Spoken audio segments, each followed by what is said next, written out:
Hello ಸ್ನೇಹಿತರೆ, ಇವತ್ತು ನಾವು ಟ್ಯಾಬ್ಲು ಮತ್ತು ಪವರ್ ಬಿ ಐಯಲ್ಲಿ ಯು ಆರ್ ಎಲ್ ಆ್ಯಕ್ಷನ್ ಅಥವಾ ಹೈಪರ್ ಲಿಂಕ್ನ ಹೇಗೆ ಯೂಸ್ ಮಾಡೋದು ಅಂತ ನೋಡೋಣ. ಸೊ ಇಲ್ಲಿ ನಾನು ಆರ್ಡರ್ಸ್ ಟೇಬಲ್ನ ಸ್ಯಾಂಪಲ್ ಸೂಪರ್ ಸ್ಟೋರಲ್ಲಿ ಆರ್ಡರ್ಸ್ ಟೇಬಲ್ನ ಕನೆಕ್ಟ್ ಆಗಿದ್ದೀನಿ. ನಾನು ಇವಾಗ ಒಂದು ಟೇಬಲ್ ಫಾರ್ಮ್ಯಾಟ್ನ ಸೆಲೆಕ್ಟ್ ಮಾಡ್ಕೊತಾ ಇದ್ದೀನಿ. ಆ್ಯಂಡ್ ಇವಾಗ ನಮಗೆ ಆರ್ಡರ್ಸ್ ಟೇಬಲ್ಲಿ ಪ್ರಾಡಕ್ಟ್ ನೇಮ್ ಅಂತ ಒಂದು ಫೀಲ್ಡ್ ಇರುತ್ತೆ, ಅದನ್ನು ಯೂಸ್ ಮಾಡ್ಕೊಳ್ಳೋಣ ಈ ಸಿನಾರಿಗೋಸ್ಕರ. Product name and sales.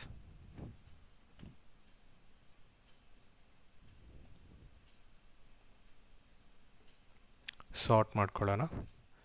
ಇವಾಗ ನಾವು ಈ ಪ್ರಾಡಕ್ಟ್ ನೇಮ್ ಬೇಸಿಸ್ ಮೇಲೆ ನಾವು ಒಂದು ಹೈಪರ್ ಲಿಂಕ್ನ ಕ್ರಿಯೇಟ್ ಮಾಡಬೇಕು. ಫಾರ್ ಎಕ್ಸಾಂಪಲ್, ನಾವು ಈ ಪ್ರಾಡಕ್ಟ್ ನೇಮಲ್ಲಿ ಎಲ್ಲೇ ಯಾವುದೇ ಒಂದು ರೆಕಾರ್ಡನ್ನು ಸೆಲೆಕ್ಟ್ ಮಾಡಿದರೆ ಕೂಡ ಆ ರಿಲೇಟೆಡ್ ಸರ್ಚ್ ಬಂದುಬಿಟ್ಟು, ಇವಾಗ ಫಾರ್ ಎಕ್ಸಾಂಪಲ್ ಕೆನಾನ್ ಇಮೇಜ್ ಅಂತ ಇದೆ ನಮಗೆ, ಮೇ ಬಿ ನಂಗೆ ಗೊತ್ತಿದ್ದಂಗೆ ಇದೊಂದು ಪ್ರಿಂಟರ್ ರಿಲೇಟೆಡ್ ಪ್ರಾಡಕ್ಟ್. ಇದನ್ನು ಕ್ಲಿಕ್ ಮಾಡಿದ್ರೆ ನನಗೆ ಈ ಕ್ರೋಮ್ ಬ್ರೌಸರಲ್ಲಿ ಅಮೆಝಾನಲ್ಲಿ, ಫಾರ್ ಎಕ್ಸಾಂಪಲ್ ಅಮೆಝಾನಲ್ಲಿ ನನಗೆ ಆ ರಿಲೇಟೆಡ್ ಸರ್ಚ್ ನನಗೆ ಬೇಕು.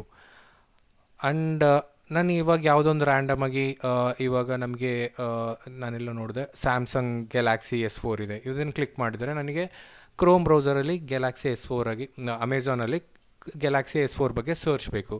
ಸೊ ಈ ಥರ ಹೈಪರ್ ಲಿಂಕನ್ನು ಹೇಗೆ ಕ್ರಿಯೇಟ್ ಮಾಡೋದು ಆ್ಯಂಡ್ ಇದನ್ನು ಹೇಗೆ ಯೂಸ್ ಮಾಡೋದು ಅಂತ ನೋಡೋಣ. ಅದಕ್ಕೆ ನಾನೊಂದು ಕ್ಯಾಲ್ಕುಲೇಟಿವ್ ಮೆಷರ್ನ ಬರ್ಕೋಬೇಕು ಫಸ್ಟಾಗಿ ಹೈಪರ್ ಲಿಂಕನ್ನು ಕ್ರಿಯೇಟ್ ಮಾಡೋದಕ್ಕೋಸ್ಕರ.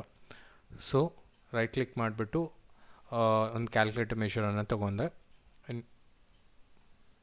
ಅದನ್ನು URL ಅಂತ ನೇಮ್ ಕೊಡ್ತಾಯಿದ್ದೀನಿ.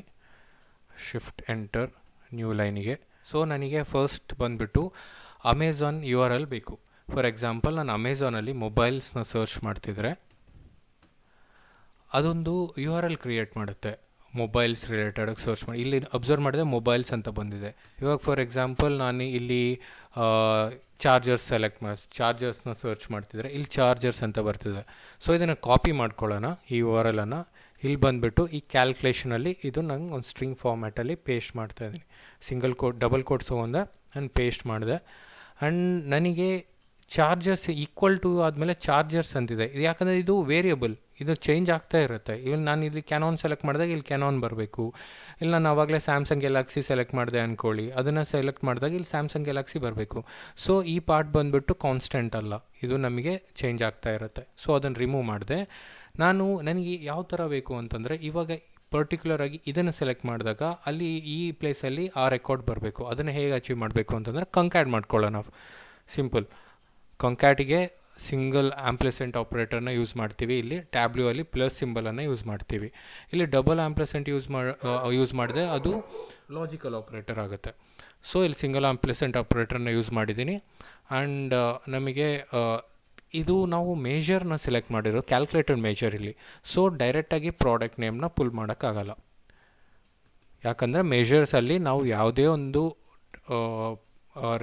ಒಂದು ಫೀಲ್ಡನ್ನು ಪುಲ್ ಮಾಡಬೇಕಂದ್ರೆ ಅದು ವಿತ್ ರೆಸ್ಪೆಕ್ಟ್ ಟು ಅಗ್ರಿಗೇಷನ್ನೇ ಪುಲ್ ಮಾಡಬೇಕು. ಸೊ ಇಲ್ಲಿ ನಾನು ಮ್ಯಾಕ್ಸ್ ಯೂಸ್ ಮಾಡ್ತಾಯಿದ್ದೀನಿ. ಮ್ಯಾಕ್ಸ್ ಏನಕ್ಕೆ ಯೂಸ್ ಮಾಡ್ತಾಯಿದ್ದೀನಿ ಅಂತಂದರೆ, ಇವಾಗ ಇದು ಸರ್ಚ್ ಮಾಡುತ್ತೆ ಮ್ಯಾಕ್ಸ್ ವ್ಯಾಲ್ಯೂಗೋಸ್ಕರ. ಈಚ್ ರೆಕಾರ್ಡಲ್ಲಿ ಅದೇ ಮ್ಯಾಕ್ಸ್ ವ್ಯಾಲ್ಯೂ ಆಗಿರುತ್ತೆ. ಇವಾಗ ಸ್ಯಾಮ್ಸಂಗ್ ಗ್ಯಾಲಾಕ್ಸಿ S4 ಅಲ್ಲಿ ಈ ರೆಕಾರ್ಡಿಗೆ ಇದೇ max value. Samsung Galaxy S4 ಮಿನಿಯಲ್ಲಿ ಇದೇ ಮ್ಯಾಕ್ಸಿಮಮ್ ವ್ಯಾಲ್ಯೂ ಈ ರೆಕಾರ್ಡಿಗೆ. So max of product name okay ಕೊಡ್ತಾ ಇದ್ದೀನಿ. ಇವಾಗ ನಾವು ಬರೆದಿರೋ ಕ್ಯಾಲ್ಕುಲೇಷನ್ನ ಈ ವಿಜುವಲೈಸೇಷನಿಗೆ ಪುಲ್ ಮಾಡೋಣ. ಇವಾಗ ನೋಡ್ಕೊಂಡ್ರೆ ನಮಗೆ ಈ ಅಮೆಝಾನ್ ಈಕ್ವಲ್ ಟು ಆದಮೇಲೆ ನಾನು ಇದು ವೇರಿಯಬಲ್ ಪಾರ್ಟ್ ಅಂತ ಹೇಳಿದ್ನಲ್ಲ, ಆ ಪಾರ್ಟಲ್ಲಿ ನೋಡಿದರೆ ಈ ರೆಕಾರ್ಡ್ ಬಂದಿದೆ. ಈಚ್ ರೆಕಾರ್ಡ್ ಇಲ್ಲಿ ನೋಡಿದರೆ ನಮಗೆ ಕೆನಾನ್ ರಿಲೇಟೆಡಾಗಿ ಬಂದಿದೆ. ಕೆಳಗೆ ಬಂದರೆ ಪ್ರತಿಯೊಂದು ಕಡೆ ನೀವು ಗ್ಯಾಲಾಕ್ಸಿ S4 ಮಿನಿ ಇಲ್ಲಿ ನೋಡಿದರೆ ಗ್ಯಾಲಾಕ್ಸಿ S4 ಮಿನಿ ಈ ಥರ ನಮಗೆ ಒಂದು ವೆಬ್ URL ಕ್ರಿಯೇಟ್ ಆಗಿದೆ. ಇವಾಗ ಅದ್ರ ಮೇಲೆ ನೋಡಿದರೆ ನಾವು ಅದು ಸ್ಟ್ರಿಂಗ್ ಅಲ್ವಾ, ಇದನ್ನು ಕ್ಲಿಕ್ ಮಾಡಿದರೆ ಅದು ರೀಡೈರೆಕ್ಟ್ ಆಗ್ತಾ ಇಲ್ಲ. ಸೊ ಅದಕ್ಕೋಸ್ಕರ ರೀಡೈರೆಕ್ಟ್ ಆಗಬೇಕು ಅಂದರೆ ಇದ್ರ ಮೇಲೆ ಕ್ಲಿಕ್ ಮಾಡಿಬಿಟ್ಟು ಇಲ್ಲಿ ಮೇಜರ್ ಟೂಲ್ಸ್ ಅಂತಿರುತ್ತೆ, ಅಲ್ಲಿ ಕ್ಲಿಕ್ ಮಾಡಿದರೆ ನಿಮಗೆ ಡೇಟಾ ಕ್ಯಾಟಗರಿ ಇದೆ. ಇಲ್ಲಿ ಬಂದುಬಿಟ್ಟು ನಾವು ವೆಬ್ URL ಅಂತ ಸೆಲೆಕ್ಟ್ ಮಾಡ್ಕೋಬೇಕು. ಅದು ಕ್ಲಿಕ್ ಮಾಡಿದ ತಕ್ಷಣ ನಮಗೆ ಈ ವೆಬ್ URL ಕೆಳಗೆ ಅಂಡರ್ಲೈನ್ ಬರುತ್ತೆ. ಬೇಸಿಕಲಿ ಅದು ಯಾಕಂತಂದರೆ ವೆಬ್ URL ಆಗುತ್ತೆ. ಆವಾಗ ಸ್ಟ್ರಿಂಗ್ ಡೇಟಾ ಟೈಪ್ ಇತ್ತು, ಇವಾಗ ವೆಬ್ URL ಆಗಿದೆ. ಇವಾಗ ಕ್ಲಿಕ್ ಕ್ಲಿಕ್ ಮಾಡಿದರೆ ಅಮೆಝಾನಲ್ಲಿ ಆ ರೆಸ್ಪೆಕ್ಟೆಡ್ ಸೆಲೆಕ್ಷನ್ ಮೇಲೆ ಸರ್ಚ್ ಆಗ್ತಾ ಇದೆ. ಇವಾಗ ಯಾವುದೊಂದು ರ್ಯಾಂಡಮ್ ವ್ಯಾಲ್ಯೂ ಕ್ಲಿಕ್ ಮಾಡಿ, ಇವಾಗ ನೋಡಿದರೆ ಆ ರಿಲೇಟೆಡ್ ಆಗಿ ಸರ್ಚ್ ಆಗ್ತಾ ಇದೆ. ಬಟ್ ನನಗೆ ಬೇಕಾಗಿರೋದು ಇದಲ್ಲ. ನನಗೆ ಇಲ್ಲಿ URL ಮೇಲೆ ಕ್ಲಿಕ್ ಮಾಡಿದರೆ ನನಗೆ ರೀಡೈರೆಕ್ಟ್ ಆಗೋದು ಬೇಡ. ನನಗೆ ಈ ಪಾರ್ಟೇ ಬೇಡ. ನನಗೆ ಲೈಕ್ ಈ URL ಈ ಫೀಲ್ಡ್ ಇದೆಯಲ್ಲ, ಇದು ನನಗೆ ವಿಜುವಲೈಸೇಷನಲ್ಲಿ ಬೇಡ. ನನಗೆ ಹೇಗೆ ಬೇಕು ಅಂತಂದರೆ, ಇವಾಗ ಇಲ್ಲಿ ಸೆಲೆಕ್ಟ್ ಮಾಡಿದರೆ ಈ ಪ್ರಾಡಕ್ಟ್ ನೇಮ್ ಮೇಲೆ, ಈ ಪ್ರಾಡಕ್ಟ್ ನೇಮಲ್ಲಿರೋ ರೆಕಾರ್ಡ್ಸ್ ಮೇಲೆ ಸೆಲೆಕ್ಟ್ ಮಾಡಿದರೆ ಅದು ಆ ರೆಸ್ಪೆಕ್ಟೆಡ್ ರೆಕಾರ್ಡ್ ರಿಲೇಟೆಡ್ ಆಗಿ ಸರ್ಚ್ ಆಗಬೇಕು ನನಗೆ ಅಮೆಝಾನಲ್ಲಿ. ನನಗೆ URL ಮೇಲೆ ಕ್ಲಿಕ್ ಮಾಡೋದು ಬೇಡ. ಬಟ್ URL ಬೇಕು ನಮಗೆ.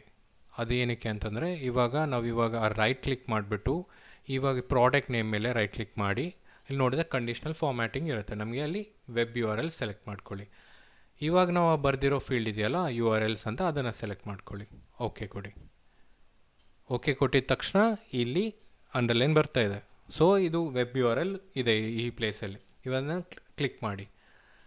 ಕ್ಲಿಕ್ ಮಾಡಿದ್ರೆ ಆ ರೆಸ್ಪೆಕ್ಟೆಡ್ ಸೆಲೆಕ್ಷನ್ ಮೇಲೆ ನಮಗೆ ಅಮೆಝಾನಲ್ಲಿ ಸರ್ಚ್ ಆಗ್ತಾ ಇದೆ. ಇವಾಗ ನಾವು ಪವರ್ BI ನೋಡಿದ್ವಿ ಹೇಗೆ ಈಚ್ ರೆಕಾರ್ಡಿಗೆ ನಾವು ಒಂದು ವೆಬ್ URL ಕ್ರಿಯೇಟ್ ಮಾಡಿಬಿಟ್ಟು ಅದನ್ನು ಹೇಗೆ ಲಿಂಕ್ ಮಾಡೋದು ಅಂತ. ಇವಾಗ ಇದನ್ನು ನಾವು ಟ್ಯಾಬ್ಲೂ ಅಲ್ಲಿ ನೋಡೋಣ. ಟ್ಯಾಬ್ಲೂ ಅಲ್ಲಿ ಇನ್ಫ್ಯಾಕ್ಟ್ ನಮಗೆ URLsನ ಕ್ರಿಯೇಟ್ ಮಾಡೋದೇನು ಅವಶ್ಯಕತೆ ಇಲ್ಲ, ಅದೇ ಡೈರೆಕ್ಟಾಗಿ ಕ್ರಿಯೇಟ್ ಆಗುತ್ತೆ. ಇವಾಗ ನಾವು ಟ್ಯಾಬ್ಲೂ ಅಲ್ಲಿ ನೋಡೋಣ ಹೇಗೆ ಮಾಡೋದು ಅಂತ. ಇಲ್ಲಿ ನಾವು ಟ್ಯಾಬ್ಲೂ ಡೆಸ್ಕ್ಟಾಪಲ್ಲಿ ಕೂಡ ಸ್ಯಾಂಪಲ್ ಸೂಪರ್ ಸ್ಟೋರಲ್ಲಿ ಆರ್ಡರ್ಸ್ ಟೇಬಲಿಗೆ ಕನೆಕ್ಟ್ ಆಗಿದ್ದೀವಿ. ಇಲ್ಲಿ ಕೂಡ ನಾವು ಪ್ರಾಡಕ್ಟ್ ನೇಮ್ ಅಂತ ಒಂದು ಫೀಲ್ಡ್ ಇರುತ್ತಲ್ವ, ಅದನ್ನು ಸೆಲೆಕ್ಟ್ ಮಾಡ್ಕೊಂಡೆ ಆ್ಯಂಡ್ ಸೇಲ್ಸನ್ನು ತೊಗೊಂಡೆ. ಅದನ್ನು ಸಾರ್ಟ್ ಮಾಡ್ಕೊತಾ ಇದ್ದೀನಿ. ನಾವು ಪ್ರೆಸೆಂಟ್ ವರ್ಕ್ಶೀಟ್ ಲೆವೆಲಲ್ಲಿರೋದ್ರಿಂದ ಇಲ್ಲಿ ವರ್ಕ್ಶೀಟ್ ಅಂತ ಒಂದು ಆಪ್ಷನ್ ಇರುತ್ತೆ, ಅದನ್ನು ಕ್ಲಿಕ್ ಮಾಡಿ. ವರ್ಕ್ಶೀಟಲ್ಲಿ ಆ್ಯಕ್ಷನ್ಸ್ನ ಸೆಲೆಕ್ಟ್ ಮಾಡ್ಕೊಳ್ಳಿ.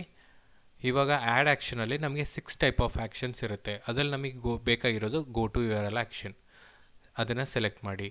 ಇವಾಗ ನಾವು ಪ್ರೆಸೆಂಟ್ ಶೀಟ್ 1 ಅಲ್ಲಿರೋದ್ರಿಂದ ಶೀಟ್ 1 ತೋರಿಸ್ತಾ ಇದೆ. ಆ್ಯಂಡ್ ಸೆಲೆಕ್ಷನ್ ಟೈಪ್ ಬಂದುಬಿಟ್ಟು ನಾನು ಸೆಲೆಕ್ಟ್ ತೊಗೊತಾ ಇದ್ದೀನಿ. ಆ್ಯಂಡ್ ಅಲ್ಲಿ ಪವರ್ BIಯಲ್ಲಿ ನಮಗೆ URL ಹೇಗೆ ಬೇಕಾಗಿತ್ತೋ ಅಮೆಝಾನಿಂದು, ನಮಗೆ ಇಲ್ಲಿ ಕೂಡ ನನಗೆ ಅದೇ URL ಬೇಕು. ಸೊ ಕಾಪಿ ಮಾಡ್ಕೊತಿದ್ದೀನಿ. ಕಾಪಿ ಮಾಡಿಬಿಟ್ಟು ಆ್ಯಂಡ್ ಪೇಸ್ಟ್ ಮಾಡ್ತಾಯಿದ್ದೀನಿ. ಇಲ್ಲಿ ಕಂಕ್ಯಾಟ್ ಮಾಡೋ ಅವಶ್ಯಕತೆ ಇಲ್ಲ. ಯಾಕಂತಂದರೆ ಇಲ್ಲಿ ನಾವು ಡೈರೆಕ್ಟಾಗಿ ಆ ಫೀಲ್ಡ್ ನೇಮನ್ನು ಇನ್ಸರ್ಟ್ ಮಾಡ್ಬೋದು. ಇವಾಗ ನಾವು ಪ್ರೆಸೆಂಟ್ ವಿಜುವಲೈಸೇಷನಲ್ಲಿರೋದು ನಾವು ಯೂಸ್ ಮಾಡ್ತಿರೋ ಪ್ರಾಡಕ್ಟ್ ನೇಮ್. ಸೊ ಪ್ರಾಡಕ್ಟ್ ನೇಮನ್ನು ಸೆಲೆಕ್ಟ್ ಮಾಡಿದೆ. ಇವಾಗ ನಾನು ಯಾವುದೇ ಒಂದು ರೆಕಾರ್ಡ್ ಸೆಲೆಕ್ಟ್ ಮಾಡಿದೆ, ಆ ಪರ್ಟಿಕ್ಯುಲರ್ ರೆಕಾರ್ಡ್ ಬಂದುಬಿಟ್ಟು ಇಲ್ಲಿ ಡಿಸ್ಪ್ಲೇ ಆಗುತ್ತೆ. ಇವಾಗ ಓಕೆ ಕೊಡ್ತಾಯಿದ್ದೀನಿ. ಓಕೆ, ಇವಾಗ ಕ್ಲಿಕ್ ಮಾಡಿ ನೋಡಿ ಯಾವುದೇ ರೆಕಾರ್ಡನ್ನು. ಇವಾಗ ನೋಡಿದರೆ ಅದು ನಮಗೆ ವೆಬ್ ಪೇಜಲ್ಲಿ ರೀಡೈರೆಕ್ಟ್ ಆಗ್ತಾಯಿದೆ. ಸೊ ಹೀಗೆ ಟ್ಯಾಬ್ಲೂ ಮತ್ತು ಪವರ್ BIಯಲ್ಲಿ URL ಆ್ಯಕ್ಷನ್ಸ್ನ ಹೇಗೆ ಯೂಸ್ ಮಾಡೋದು ಅಂತ ನೋಡಿದ್ವಿ. ಈ ಥರ ಸಿನಾರಿಯೋಸ್ಗಾಗಿ ಡೇಟಾ ಅನಾಲಿಟಿಕ್ಸ್ ಇನ್ ಕನ್ನಡ ಚಾನಲ್ಗೆ ಸಬ್ಸ್ಕ್ರೈಬ್ ಮಾಡ್ಕೊಳ್ಳಿ. Thank you.